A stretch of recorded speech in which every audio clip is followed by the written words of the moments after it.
Inaalam na ng Land Transportation Office ang may-ari at driver ng SUV na may plakang number 7 na pang-senador matapos iligal na pumasok sa EDSA bus lane. Sir, saglit lang po, saglit lang. Saglit lang, sir. Naabante mo eh. Saglit lang. Tinangkapan ng SUV na tumbukin ng sumitang enforcer ng Special Action and Intelligence Committee o SAICT ng Department of Transportation.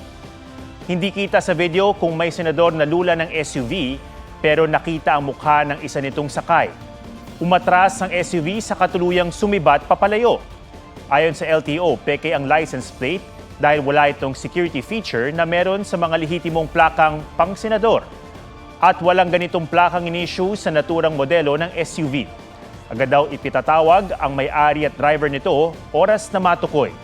Sabi naman ni Senate President Cheese Escudero, kung senador nga ang may-ari ng SUV, sana magkusa na itong iharap ang nagmaneho.